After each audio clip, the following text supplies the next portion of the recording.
지난 시간에 창덕궁 주합루 얘기를 하다가 좀 중단이 됐었습니다. 계속해서 주합루 쪽 얘기를 해 나가겠습니다. 이 주합루 일원에는 주합루하고 그 앞에 정자가 바로 이제 부영정 그럽니다. 그리고 그 가운데 있는 연못이 부영지 그러죠. 그래서 이 일원을 상당히 창덕궁 후원에서 가장 중심되는 그런 구역으로 보고 있습니다. 이 부영정을 보면은 집이 좀 복잡해 보이죠. 그냥 보통 네모 만드는 집이나 뭐 기역자, 니은자가 아니고 중간이 뭐 튀어나오고 해가지고 복잡한 평면을 가지고 있어서 이것을 학자들은 아자형 평면 그렇게도 얘기합니다. 아자라는 게 버금아자를 얘기합니다. 아시아 할 때 그 아자. 그런데 사실은 자세히 보면은 열십자형 평면이에요. 열십자형 평면인데 한쪽이 조금씩 뭐가 이제 귀퉁이가 좀 튀어나온 그런 것이 있는 그런 거예요. 왜 열십자형 평면을 이 집에 썼느냐? 열십자의 앞부분은 연못 속에 들어가 있죠. 두 다리가 연못에 들어가 있습니다. 그 열십자형 평면을 쓴 이유는 열십이라는 그 문자가 뭐 여러 가지 의미가 있습니다만 그 중에 하나가 음양이 이렇게 하나로 교합이 된다는 그런 의미를 가지고 있습니다. 그러니까 이 앞에 있는 부용지가 네모난 그 연못인데 가운데 둥그런 섬이 있어서 천원 지방을 표현한다 그랬죠. 하늘과 땅을 표현한. 그러니까 동양 철학의 기본 사상인 음양 사상이 들어가 있는 거예요. 그러다 보니까 그것이 교합이 되는 것이 천지 조화를 이루는 기본이 되는 거 아니겠습니까? 그래서 열십자형명을 평면을 쓰고 두 다리는 더군다나 물속에 잠기게 하는 그러한 그 구성을 보여주고 있는 겁니다. 보시면은 이 뾰족뾰족 튀어나온 부분에 그 천장이 이렇게 복잡해요. 굉장히 복잡하고 이런 그 복잡한 천장에 집을 짓는 것은 상당히 고급의 기술을 요합니다. 상당히 어려운 부분 중에 하나죠. 그렇지만 어떻든 보기에도 아름답고 그리고 여러 가지 건축미가 뛰어난 그런 것을 우리가 느껴볼 수가 있습니다. 그래서 이 아자형 평면이 아니고 열십자형 평면을 가지고 있다. 이게 상당히 중요한 그런 부분이고요. 그리고 그 뒤쪽에 부영정 뒤쪽에 이러한 그 수석이 하나 석분에 심어져 있습니다. 그러니까 석분이라는 것은 이제 돌로 만든 화분이라는 얘기고요. 그 화분 위에 수석이 있는데 저 수석을 학자들은 남근석 그렇게 얘기합니다. 그러니까 저 위에 있는 주합루 중심 축에서부터 이 남근석까지를 일직선을 연결하면 그 축선상에 섬도 들어있고 부영정도 들어있고 주합루도 들어있고 어수문이 들어있고 다 들어있습니다. 음양이 교합하는 것에 대한 그 보조적인 역할을 하고 있는 것이 아닌가 뭐 그런 생각이 들 정도로 부용지 일대를 이렇게 꾸며놨어요. 그래서 그렇게 꾸며놨다는 얘기는 상징적으로 이 일대가 다 하늘나라다. 주합루라는 데가 하늘나라다. 우주를 얘기하는 거니까요. 이제 그런 것을 표현을 한 것이고요. 그 다음에 이제 그 창덕궁에서 좀 나오다 보면은 후원에서 나오다 보면은 이 낙선제라는 건물이 있죠. 낙선제. 이 낙선제는 궁궐 안에 있습니다만은 단청을 하지 않은 집이에요. 한옥에서 단청을 하지 않으면 백골집 그럽니다. 하얗다 그런 얘기죠. 단청을 하지 않아서. 낙선제라고 하는 이 집은 조선조 철종 때 지은 집입니다. 조선조 좀 후기에 지은 그런 집이죠. 그래서 철종 임금이 강화도령이잖아요. 강화에서 갑자기 이제 임금이 돼가지고 왔는데 왕비를 이제 간택을 하게 됐어요. 왕비를 간택하게 됐는데 이 왕비를 간택하는 것을 궁궐에서는 삼간택이라고 부릅니다. 일단 그 왕비를 간택한다고 하는 것이 결정이 되면은 금혼령이 내려요. 그때부터는 이제 시집장가를 못 가는 거예요. 그렇게 해서 중요한 그 규수를 선발을 합니다. 상당히 여러 명을 이제 선발을 해가지고 다시 심사하고 심사해서 최종적으로 세 분을 남겨요. 그 왕대비가 있으면 왕대비, 대왕대비가 있으면 대왕대비. 이게 제일 어른이잖아요. 네 명부에서는 제일 어른이니까 그분이 이제 주장이 돼가지고 심사를 하는데 왕은 옆에서 이제 구경만 하는 거예요. 철종이 이제 옆에서 구경을 하면서 삼관택을 하는데 철종 눈에 딱 보니까 세 여인이 있는데 이제 A, B, C가 있다면은 C라는 여인이 마음에 들었어요. 그런데 간택이 된 건 A가 된 거예요. 그래서 나중에 그 C라는 여인을 후궁으로 맞이합니다. 그래서 그 후궁을 위해서 집을 지었다는 그런 좀 전설 같은 얘기도 전해오는 그런 집이에요. 조선족 후기의 집이 돼서 그때 당시 목수가 가장 그 훌륭한 최고의 목수를 썼겠죠. 그래서 그 목수가 집을 아주 이쁘게 잘 지었어요. 단청을 안 해서 그렇지 세부적으로 들여다보면 참 이쁜 집입니다. 그리고 약간 중국의 냄새가 조금씩 들어가 있어요. 그런 그 집이 이 낙선제입니다.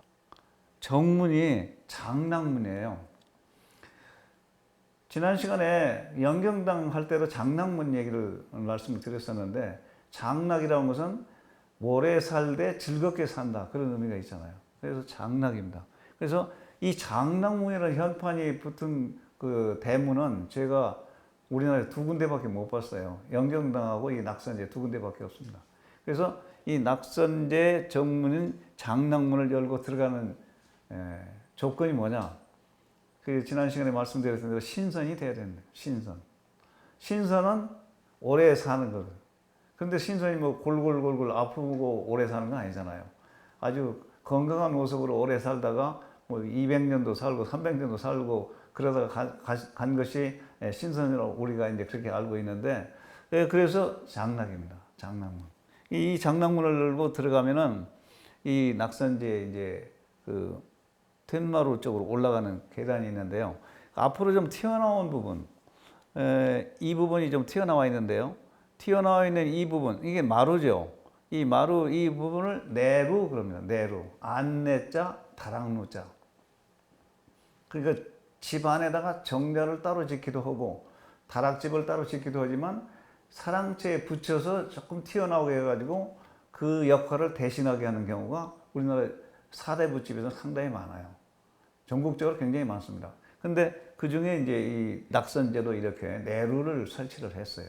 근데 내루를 설치했는데 자세히 보시면은 이 마루인데 마루 밑에 이게 뭔가 장식이 있어요. 이런 장식을 일반적으로 하지 않습니다. 하지 않는데 여기만 특별히 했어요. 그래서 그 장식이 뭔가 하고 자세히 들여다보니까 이게 뭐 같이 보입니까? 네, 맞습니다. 구름입니다. 구름. 구름 무늬를 여기다 해놓은 거예요. 이 구름 무늬를 여기다 이렇게 해놓으니까 구름 위에 이 마루에 올라앉으면은 자연적으로 구름 위에 올라앉는 격이 되죠. 그러면은 뭡니까? 신선이죠. 신선이 될 자격은 구름 위에 올라갈 수 있어야 된다. 뭐 그렇게 얘기할 수도 있겠죠. 어떻든 이 구름 무늬, 근데 이 무늬가요, 솜씨가 굉장히 좋아요. 구름 무늬 곡선을 잡은 게요, 현대적인 그 뭐 디자인 하는 사람들도 깜짝 놀랄 정도로 아주 세련됐어요. 그래서 옛날에 솜씨 좋은 목수가 이렇게 이쁘게 구름 무늬를, 구름이 보면은 한 가닥, 두 가닥, 세 가닥, 네 가닥, 다섯 가닥, 이러면 5운 그래요. 7가닥이면 7운 그렇게도 보면. 이게 5운의 그 말하자면 기운을 가진 구름 무늬가 받치고 있는 마루에 올랐으면 자연스럽게 신선이 된다. 이 낙선제에 사는 사람을 격을 높여주는 그런 그 의미가 있는 겁니다. 그런가 하면은 요 밑에 보면은 굉장히 복잡한 무늬 같은 게 보이죠. 근데 이게 무슨 무늬냐면은 빅렬 무늬입니다. 빅렬. 이 빅렬 무늬는 얼음을 이렇게 돌멩이를 탁 깨면은 무늬가 갈라지죠. 그 무늬를 빅렬 무늬 그럽니다. 그래서 얼음빙자, 갈라질 열자 해서 빅렬 그런데 이렇게 무늬를 만드는 것 자체가 그렇게 또 쉬운 게 아니랍니다. 근데 이건 이제 벽돌을 구워서 이게 칸막이를 만들고 회를 발라서 무늬를, 이게 얼음이에요, 말하자면. 얼음. 근데 요 안쪽이, 이 무늬가 있는 안쪽이 아궁이가 있어요. 불 때는 됩니다. 이 낙선제는 부엌은 없고 아궁이만 있어요. 왜? 여기서 식사 제공을 안 하니까. 근데 자관 불을 사용하는 것이 바로 안쪽에 있으니까 이 얼음이 이렇게 자리를 잡고 있으니까 불이 안 난대요. 이게 화재 예방용이라고 생각하시면 되는데 그게 상징성을 가지고 있는 거죠. 실제로 뭐 이거 있다고 해서 불이 나고 한다고 하는 건 아니겠지만 그런 상징성을 가지고 있는 것이 바로 이 빅렬 무늬. 이런 무늬를 적절히 이용할 수 있는 그런 생각을 하고 있었다 그런 얘기죠. 우리나라는 이런 무늬나 상징성 이런 것들이 집안 곳곳에 여기저기 들어가 있어요. 절대 말하면 민족의 마음씨하고 연관이 되는 건데 그런 것을 좋아하고 그런 걸 베풀어서 쓸 줄 아는 그런 민족, 그런 사람들은 그렇게 많지 않다고 저는 생각을 합니다. 그 구름무늬가 지금 조금 전에 나왔는데요. 이게 가지산 보림사 장흥, 전라남도 장흥에 있습니다. 우리나라에 통일신라 중반이 넘어가면서 선종이 들어오죠. 선종가람이 들어옵니다. 그 선종가람이 들어오는데 그걸 이제 한꺼번에 여러 절이 세워지죠. 그게 구산선문 그래요. 그 구산선문의 이제 시조는 도의국사라고 하는 스님입니다. 도의국사. 그분은 이제 강원도 양양의 그 설악산 밑에 진전사에서 계시다가 돌아가셨는데 중국에 가서 그때 공부를 하고 와가지고 또 우리나라에서 또 제자를 키우고 그래요. 근데 여기 있는 이 보조선사는 바로 이 도의국사의 제자격입니다. 그래서 구산선문에 최초로 세운 절이 가지산 보림사예요. 그래서 옛날에는 이제 그 구산 선문할 때 그 가지산을 가지산문 그럽니다. 가지산문. 그리고 실상사도 거기에 지리산 실상사도 그렇게 해당되거든요. 구산 선문에. 그러면 실상산문 그래요. 그리고 곡성에 가면은 태안사라고 있죠. 거기도 구산 선문에 거기는 동리산문 그래요. 동리산. 그런 식으로 산문이 있고 성주산문이 있고 뭐 이런 식으로 전부 있는데 그 중에 최초로 세워진 것이 바로 이 가지산문입니다. 그래서 이 보조선사가 여기서 이제 돌아가시면은 그때부터 이제 본격적으로 등장한 게 부도예요.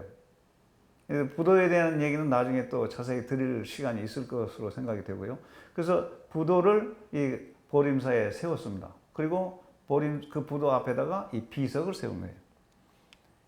일종의 신도비 그렇게도 얘기할 수 있는 거예요. 비석을 세웠는데 비석의 맨 밑에 받침대, 요 비신이죠. 비신 밑에 받침대, 이걸 비좌 그럽니다. 비좌. 이 비좌의 옆면, 이 부분, 이게 이 구름이에요. 그러니까 비좌의 옆면에 저렇게 구름 무늬를 정말 꽉 채워서 멋있게 조각을 했어요. 이것도 상당히 그 솜씨가 있어요. 그런데 그러니까 이 비신은 보조선사의 몸이니까 보조선사를 상징하는 돌이고 이분이 구름 위에 올라가 있는 거예요. 아까 낙선제에서 구름 위에 올라가면 신성이 되듯이 이 구름 위에 올라가면은 극락에 가셨다. 뭐 이렇게 제자들이 만들었으니까 제자들이 자기 스승을 다 극락에 가신 걸로 인정을 한 거나 다름없습니다. 앞으로도 이제 그런 얘기가 자주 나올 텐데요. 이 밑에 이 거북이 모양의 받침돌, 귀부 그러는데요. 귀부는 용의 얼굴을 하고 있지만 몸은 거북이 모양을 하고 있습니다. 그리고 이제 머리 지붕에 올라가 있는 것은 이수. 여기는 이무기 형상을, 용 형상이지만 용이 여유주가 없으면 이무기죠. 이무기 9마리를 기본으로 해가지고 여러 마리가 들어있어요. 얽혀 있어요. 구름과 용이 얽혀 있습니다. 이무기가. 그래서 이수 그런데 이 부도의 비는 이게 세 부분으로 크게 나눠서 설명을 합니다. 근데 어쨌든 이 구름 무늬를 이용해서 구름 위에 이제 올라간 것을 밑에 제자들이 인증을 하는 그런 모습입니다. 그런데 아까 이제 밑에 받침돌을 거북이라고 그랬는데 이 거북돌이 국립부여박물관 지금 앞뜰에 있어요. 어딘가에서 옮겨왔어요. 옮겼는데 머리도 이게 부서져 나가고 뭐 이렇게 비석도 어디 가는지 모르고 그게 누구 비석인지 알 수가 없어요. 옛날에 부여박물관이 지금 새로 지어서 옮겼습니다. 옮기기 전에 그 부여박물관 앞에서부터 있었어요. 근데 그때부터 제가 가서 봤는데 잘 몰랐어요.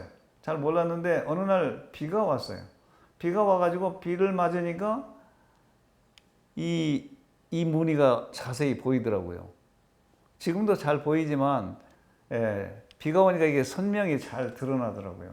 그게 보니까 이게 깃털같이 보이죠. 그러니까 이 깃털이 여기까지 가 있는 거예요. 여기 깨져 나가서 그렇습니다만. 그러니까 이 거북이는 날개가 달린 거예요. 날개. 그러니까 아까는 구름 무늬로 해서 하늘나라에 올라가는 걸 증명했는데 이번에는 거북이가 직접 날개 달고 날아서 올라가는 겁니다. 좀 더 적극적이죠. 예. 좀 더 적극적으로 표현한 그런 예에 속합니다. 그래서 이것은 상당히 많이 부서져서 그랬는데, 예. 지리산에 가면은 연곡사라는 절이 있죠. 피아골에 있습니다. 그래서 연곡사 절터에 가서 보시면은 이런 부도 비석이 있어요. 이건 잘 남아있죠. 날개가. 예. 날개 잘 남아있습니다. 물론 여기도 비신은 없어져서 귀부하고 이수를 직접 대놨습니다만 사실은 이제 이 귀부는 이만큼 올라가고 중간에 비신이 들어가야 맞습니다. 요 부도비의 그 주인공은 그러니까 누군지를 모르는 거예요. 비신이 없어져서. 그리고 이제 부도가 옆에 있는데 그 부도의 주인공이 누군지를 모르는 거예요. 물론 국보로 지정된 아주 잘생긴 부도입니다. 여기도 이제 구름 무늬 같은 게 표현이 되고요. 그런데 어떻든 이 날개에 달린 거북이, 우리나라에서 제가 본 건 딱 두 개입니다. 부여박물관 앞에 있는 거하고 여기 연곡사에 있는 거하고 두 개입니다. 뒤에서 보면 이렇게 날개가 확실하게 잘 보이죠. 그런데 이제 다니면서 보면은요, 이 우리나라는 거북이 뒤에 꼬리가 있어요. 이렇게 꼭 꼬리를 표현합니다. 그런데 우리나라 거북이 꼬리는 거북이마다 다 달라요. 다 달라가지고 나중에 또 이제 자세하게 설명드릴 기회가 있는데요. 중국에 가서 보면은 중국의 거북이 꼬리는 한결같이 이렇게 축 늘어져 있어요. 그 이유를 저도 잘 모르겠습니다. 자관 별로 기운이 없어 보여요. 근데 우리나라 거북이 꼬리는 상당히 기운이 있고 다양한 표현을 하고 있다. 그게 이제 지나가는 얘기로 한 번 더 말씀을 드리고 지나갑니다. 창덕궁의 정전입니다. 또는 이제 정전을 법전 그렇게도 부르죠. 그래서 이 정전은 임금님이 정월 초하루 날 신하들한테 조하, 새해 인사를 받는 그런 행사를 하는 곳입니다. 또 외국에 사신이 오면은 여기서 영접을 처음에 하는 그런 곳이고요.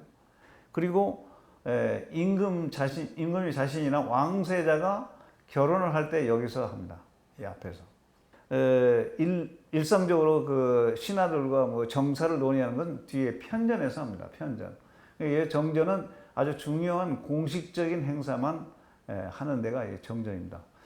우리나라 정전은 대부분이 이렇게 중층으로 지어요. 중층으로. 이걸 2층이라고 하지 않습니다. 우리는 중층.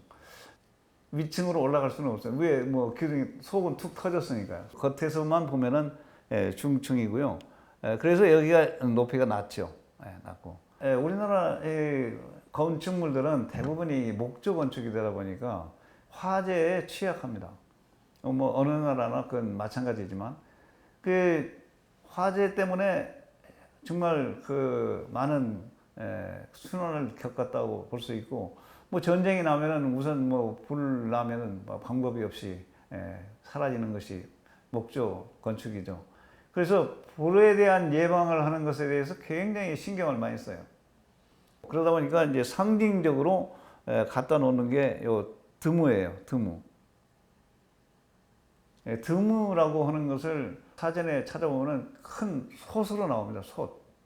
솥인데 그래서 이런 그 드무가 우리나라 이 정전에는 지금 보시는데 한 두 개, 이쪽에 두 개 해서 몇 개 안 돼요. 근데 자금성에 가서 보시면은 한 50개 됩니다. 훨씬 커요. 크고 그때 거기다 다 물을 채워놓으면 진짜 방화수 역할도 좀 하긴 하겠더라고요.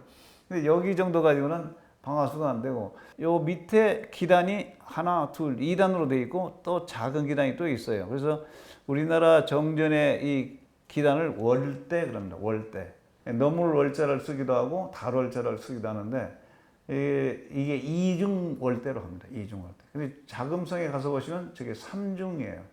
삼중 월대로 합니다. 그래서 전혀 그 격이 다르죠. 그래서 그때 당시에는 어쩔 수 없이 다 2단으로 할 수밖에 없는. 경복궁의 경우에는 여기다 난간까지 했습니다만은 여기는 이제 난간은 없이 그렇게 한 그런 경우인데요. 안에 들어가 보면은 그 옥좌가 있죠. 옥좌. 이거 전체는 이제 옥좌. 그래서 임금이 앉는 이 의자, 그리고 뒤에 병풍, 그리고 이 1월 오악병 또는 오봉산병 하는 병풍 그림이 있습니다. 이 전체를 이제 옥좌라고 그러는데요.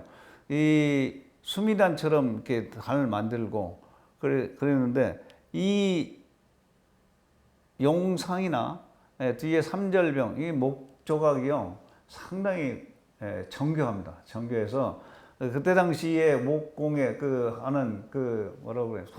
소목장이 있죠. 이 아주 최고의 소목장들이 만드는 것 같아요. 그래서 아주 훌륭한 것이 되어 있는데, 요 모서리마다 다 용머리가 표현이 되어 있고, 그래서 여기 해와 달이 있고 산봉우리가 5개 있는 이것은 임금님의 자리를 상징하는 그림입니다. 임금님의 자리를 상징. 그래서 임금님이 어디 다른 데 가서 자정을 하게 되면은 저것이 그려진 병풍을 뒤에다 쳐요. 임금님이 자정하면 지방에 순시를 만약에 한다 하더라도 가져가서 뒤에다 치는 것이 오봉산 병입니다. 그런데 여기 보시면은 지금 현재 바닥이 이 무늬목 깔듯이 마루로 되어 있는데요. 원래는 바닥이 벽돌 포방전이라고 해서 벽돌을 구워서 만든 걸 깔았어요. 근데 일정 때 일본 사람들이 이걸 바꿔놨어요. 뭐 이런 샨데리아도 뭐 일정 때 하는 거고요. 내부가 많이 변질이 좀 돼 있습니다. 아까 말씀드렸던 그 드무가 이제 이렇게 생겼고요. 그리고 가운데 보면은 이렇게 풍계석이 놓여 있습니다. 이 가운데로 들어가는 계단이 있는데요. 이 계단을 통하는 그 통로에 이와 같은 풍계석이 있어요. 풍계석. 정일품에서부터 정구품까지. 이 양쪽으로 하나씩 있습니다. 양쪽으로. 두 줄이 돼 있죠. 그래서 임금님을 뵐 때 여기에 이제 늘었습니다. 이쪽을. 총이품에 해당되는 분들은 여기 돌 뒤쪽으로 쭉 한 줄로 써요. 그래서 동서로 나눠져 있거든요. 동쪽에는 문반, 문과에 급제한 사람들. 그래서 서쪽은 무과에 급제한 사람들. 그래서 문반과 무반. 그래서 그 두 개를 합치면 양반이 되는 거예요. 양반이란 우리가 상놈 양반 할 때 양반이 바로 이 문반, 무반을 합쳐서 양반이다. 그렇게 아시면 됩니다. 언제든지 쓸 때는 임금을 바라보는 방향으로 쓰지 않고 서로 마주 봅니다. 서로 마주 봐서 임금 쪽은 쳐다보지도 않아요. 그래서 그런 걸 그림으로 그릴 때가 있어요. 무슨 개회도나 이런 거에 그런 것을 상황을 그림으로 그린 경우가 있는데 그 그림을 보면은 다 그렸는데 임금은 없어요. 임금은 의자만 그려놔요. 임금님은 왜 안 그렸는지. 자관 그런 특별한 존재로 임금을 용에다 많이 비유를 하지 않습니까? 이 드무가 이 덕수궁에 있는 드무인데요. 밑에 보면은 이게 산발이가 있어요. 그래서 이 소처럼 진짜 걸쳐놨어요. 그래서 밑에다 불을 뗄 수 있는 형상입니다. 여기에 물을 담아놔요. 물을 담아놓으면은 불귀신이 있대요. 불귀신이 불을 내려고 왔어요. 왔는데 한 번도 본인이 자기 얼굴을 본 일이 없대요. 근데 여기 오니까 물이 이렇게 있거든요. 물에다가 딱 쳐다보니까 자기 얼굴이 보이는 거예요. 그러니까 이 화마가 불귀신이 자기 얼굴을 처음 봤는데 자기 얼굴이 굉장히 무섭게 생겼대요. 그게 자기 얼굴에 놀라서 도망을 간답니다. 그래서 불을 못 낸대요.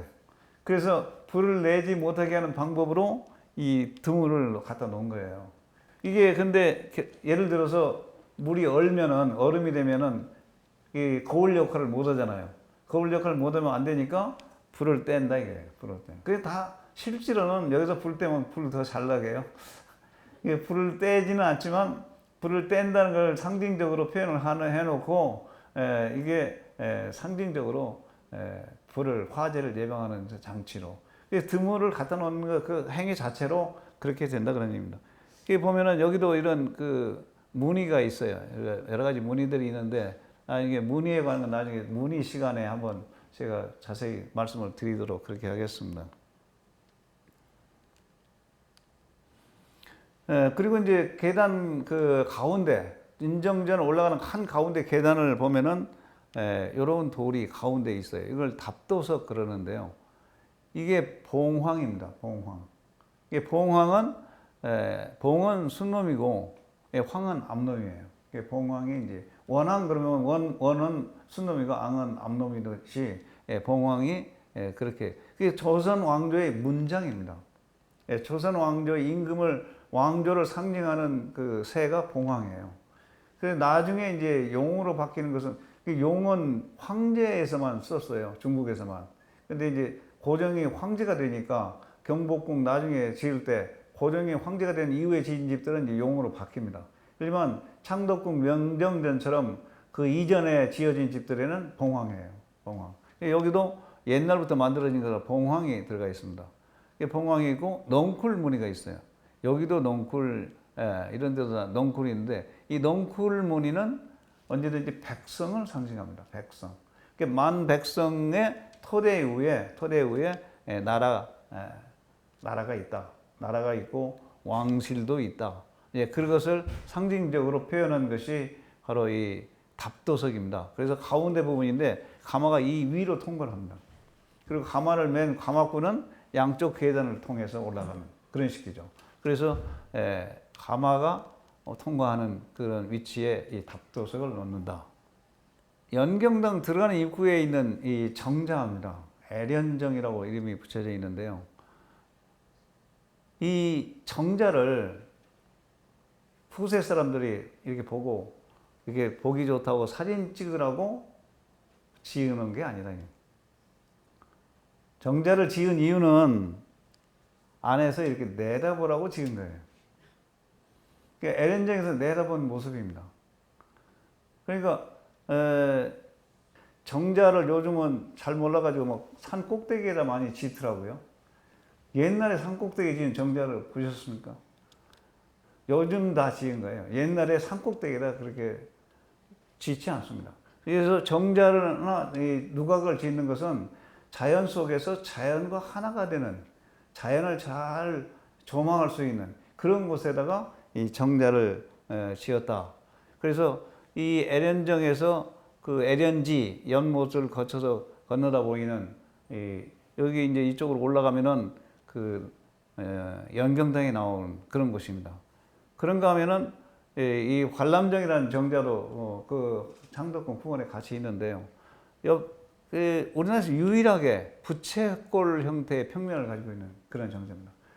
이 부채살 형태의 정자, 중국에 가면 삼각형 정자도 있기는 있더라고요. 삼각 정도. 우리나라는 사각형 아니면은 육각형 아니면 팔각형.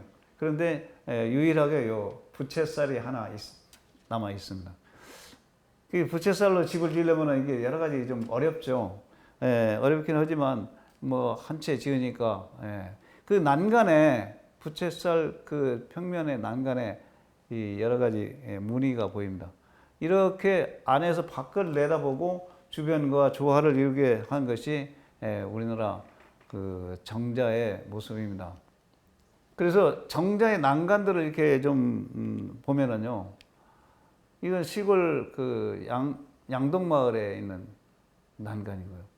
이건 계자가게라고 해서 까치발, 또 이런 난간, 이런 모든 난간들이 그렇게 뭐 이렇게 화려하고 복잡하고 이런 게 별로 많지 않습니다.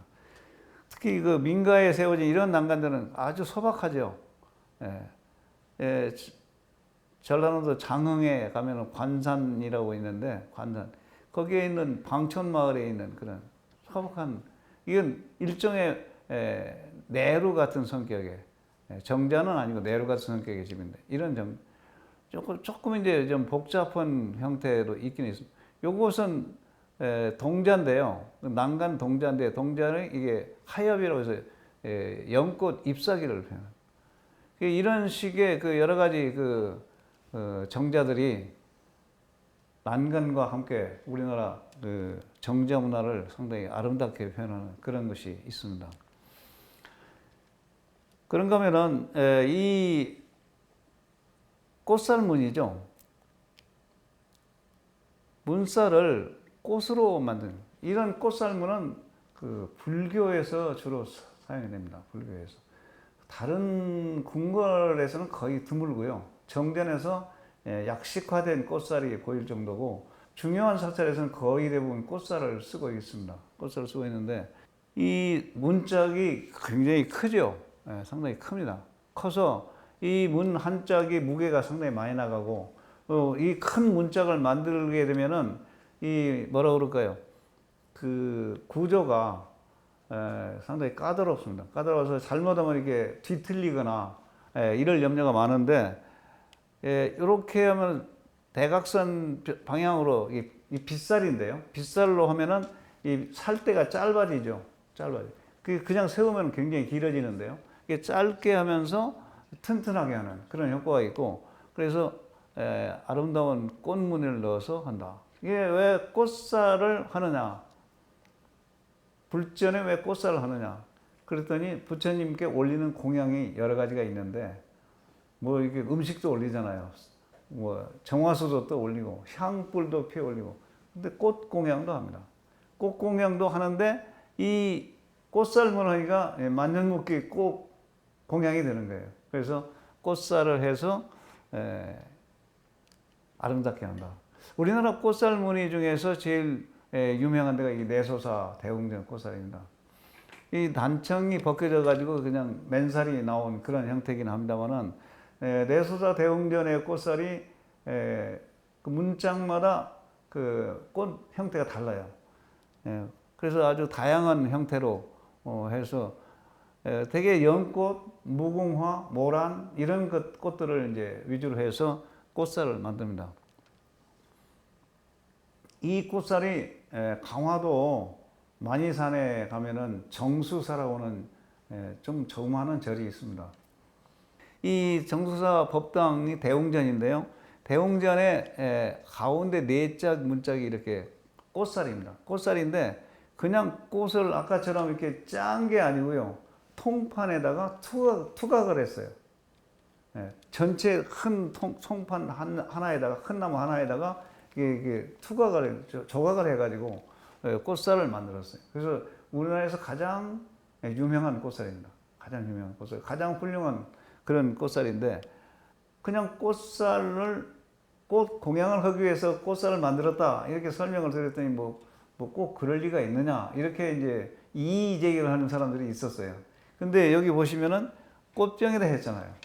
그럼 분명히 꽃 공양이죠. 꽃병이라. 그래서 이게 청화백자잖아요. 조선시대 청화백자 그런 것을 모양을 해가지고 그래서 요 청화백자 모양이 이런 것이 용도가 뭔지 되게 무덤에서 많이 나온 것들 뭔지 그래서 보니까 이게 꽃병인 거예요. 화병을 썼어요. 보세요. 그래서 꽃꽂이 하는 장관들은 이걸 또 공부를 하시더라고요. 이렇게 가운데 연자가 있으면은 이 연꽃이라는 얘기입니다. 연꽃. 그래서 이런 그 꽃 모양을, 꽃병 모양을 이렇게 세우고, 연꽃잎, 연잎도 표현을 하고, 이게 하엽이죠, 하엽. 이런 식으로 꽃 공양을 올리는데 이런 꽃무늬, 그 꽃살문을 많이 이용을 했다. 다른 나라보다도 훨씬 더 이 꽃살문을 많이 썼어요. 그 전라남도 그 땅끝 마을에서 가까운데 이 미황사가 있습니다. 그 뒤 산이 달마산이라고 아주 남해 소금강이라는 얘기를 듣기도 하고 그 땅끝 마을에 가까운 그런 쪽이 돼가지고 요즘 많이 각광을 받고 있는 절이 미황사인데요. 이 미황사라는 절의 대웅전의 단청 모습입니다. 내부 단청이 보이죠. 단청은 내외부를 다 단청을 하는데요.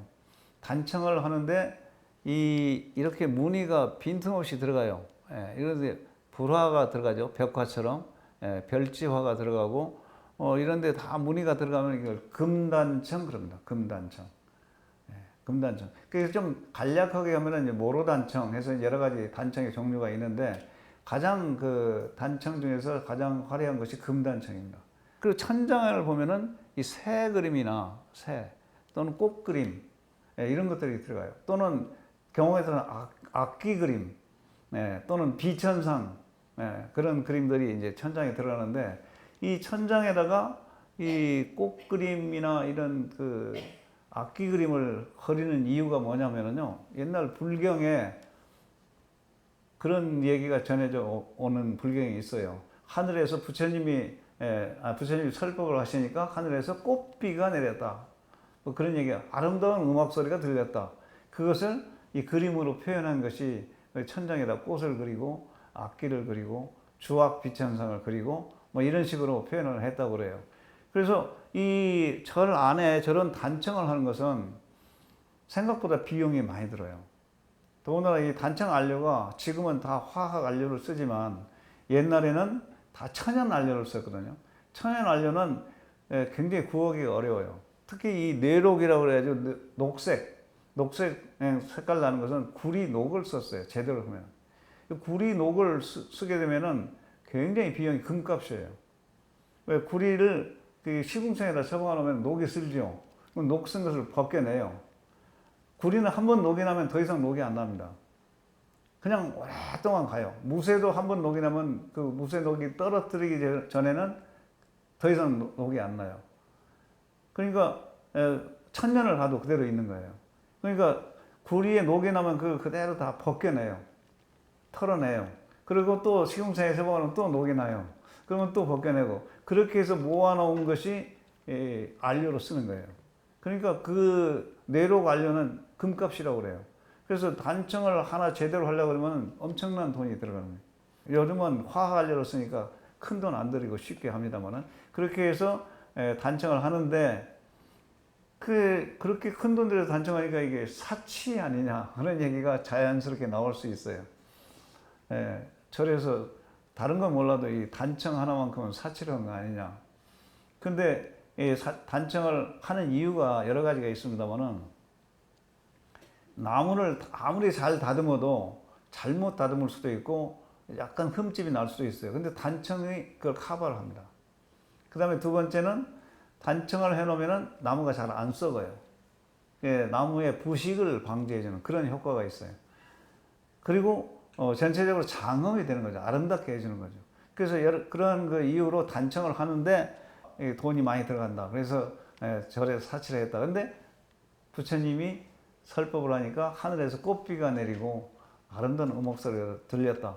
뭐 이런 그런 거에다가 또 여러 가지 그 상징적인 그림들을 통해서 그 일반 신도들을 교화하는데 중요한 목적을 세우고 썼다. 뭐 그렇게 볼 수가 있겠습니다. 쌍사자 석등입니다. 우리나라의 절 이름을 여러분을 할 때 뭐 김제 금산사, 고창 선운사 보통 그렇게 하고 말죠. 그런데 중요한 것은 산이에요. 산. 옛날에는 그 절을 세울 때 산에 의지하고 절을 세웠지 그 어떤 고장에 의지하고 절을 세운 게 아니에요. 그러니까 산 이름이 굉장히 중요합니다.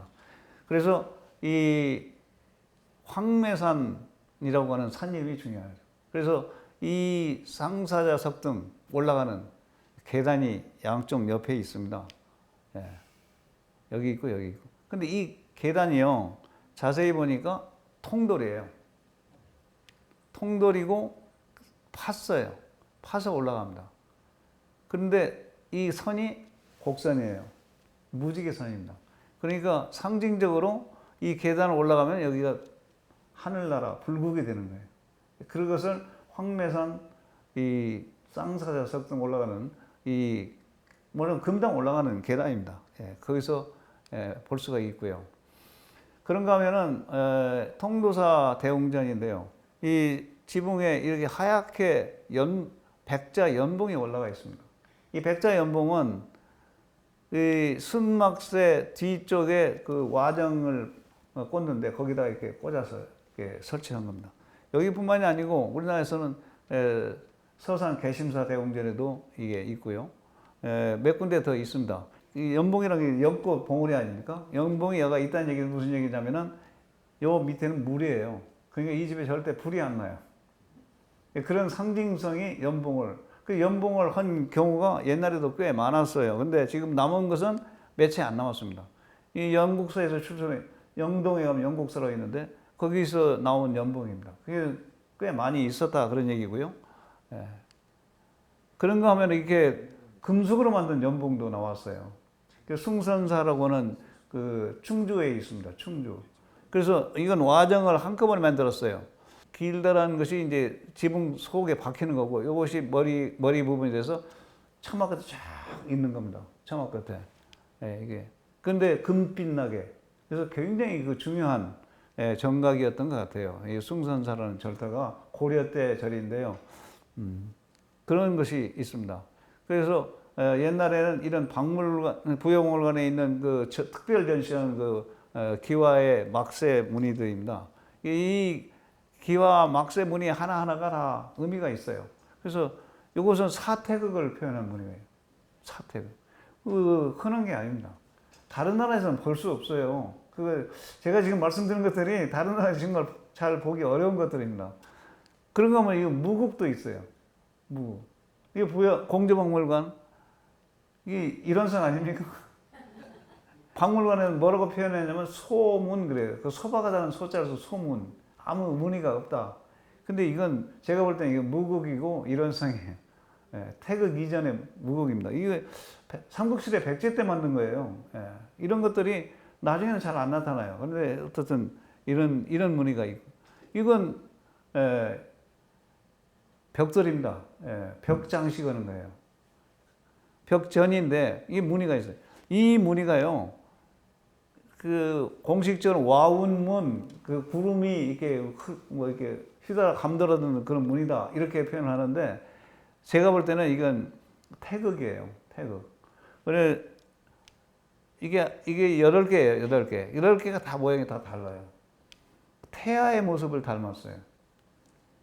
그래서 이 태아의 모습을 이렇게 해가지고 온 것이 고곡이고요. 고곡을 이렇게 2개를 합치면 태극이 됩니다. 태극. 그래서 이거 굉장히 중요한 그 무늬 중에 하나고요. 이것도 태극을 상징합니다. 새 을자, 우리 궁궁을을 그러죠. 그 을자가 활궁자도 태극을 상징하고요. 새 을자도 태극을 상징합니다. 이런 무늬를 썼어요. 이게 달성 도동성 사당 올라가는 계단인데 계단 양쪽 옆에 보면은 이런 태극 무늬가 있어요. 그런 식으로 여러 가지 그런 무늬들을 나중에 문의할 때 다시 자세히 말씀을 드릴 기회가 있겠습니다만은 많이 이용을 하고 있었다. 이게 태극입니다. 태극. 이런 태극을